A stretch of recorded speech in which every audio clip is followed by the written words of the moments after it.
May I congratulate the Right Honourable Lady on delivering her second budget. I hope she enjoyed it, because it really should be her last. Yeah! What a total humiliation. A total humiliation. Last...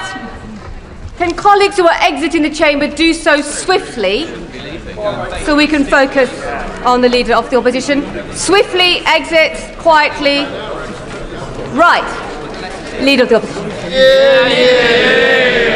It's a total humiliation, Madam Deputy Speaker. Last year, she put up taxes by £40 billion, the biggest tax rate in British history. She promised that she wouldn't be back for more. She swore it was a one-off. She told everyone that from now on, it would be stability and she would pay for everything with growth. Today, she has broken every single one of those promises.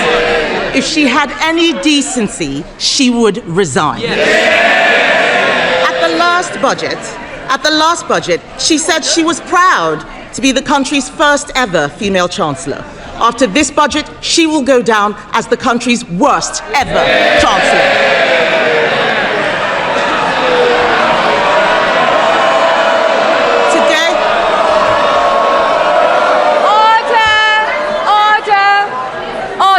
And the Chief Whip in particular knows that we don't allow clapping in the chamber. Leader of the Opposition.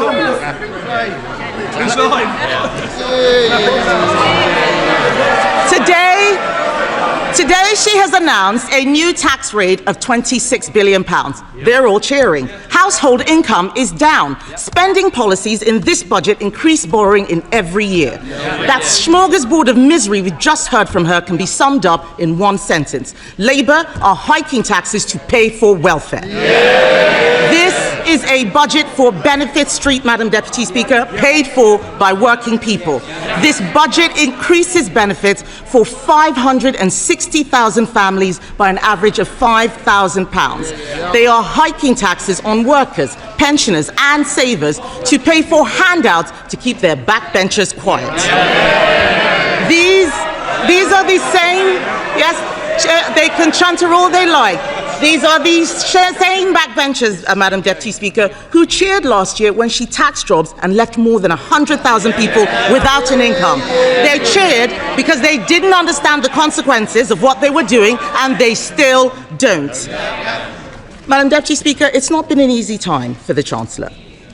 No one liked seeing her sitting on those benches as it dawned on her that her own backbenchers were going to do to her political career what she's done to our economy. But she could have chosen today to bring down welfare spending and get more people into work. Instead, she has chosen to put up tax after tax after tax, taxes on workers, taxes on savers, taxes on pensioners, taxes on investors, taxes on homes, holidays, cars, I think even milkshakes, taxes on anyone doing the right thing. She and this government have lost what little credibility they had left, and no one will ever trust her again. What's amazing, Madam Deputy Speaker, is that she has the nerve to come to this House and claim this is all someone else's fault. A laundry list of excuses. Yes. Madam Deputy Speaker, they blame the Conservatives as if we've been sneaking into the Treasury under the cover of darkness to give pay rises to the unions. She inherited an economy with inflation at 2% and record high employment. She has tanked it in just over a year. Endless excuses. She blames Brexit. She blames Donald Trump. She needs to blame herself. And I've got some news for her. The Chancellor didn't seem to understand what the OBR was saying. Inflation is up, not down, and that inflation was stoked by her tax and spend decisions. The economic fiscal outlook says that they expect inflation to stay higher for longer. Everybody else has read it. She still hasn't read the OBR analysis. She blames higher than expected borrowing costs. Where does she think they came from? Those borrowing costs are driven by her lack of grip. She is paying more, you're saying us, she's paying more to borrow than Greece. She is paying more to borrow than at any point under the 14 years of Conservative government. Perhaps if Labour MPs read a book sometimes, they would know something. That includes an energy crisis Madam Deputy Speaker. Under us, we had an energy crisis sparked by a war in Ukraine and a global pandemic. What is her excuse? What is her excuse? She is taking the public for fools, but they are under no illusions whose fault this is. The fact is, the bad choices she is making today, choices to break promises, choices to put up taxes, choices to spend more of other people's money, are because of the bad choices she made at the last disastrous budget.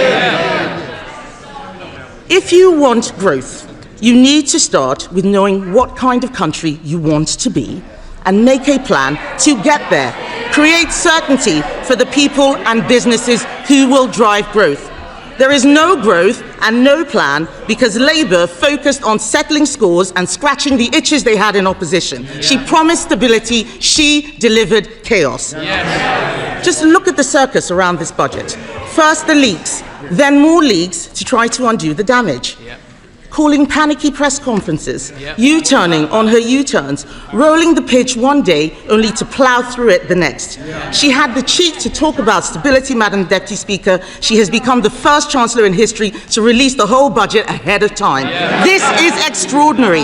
It tells you everything you need to know about her grip on the Treasury. She's making the UK a shambolic laughingstock to international investors, and if she doesn't resign for breaking her promises, she should sure as hell go for this.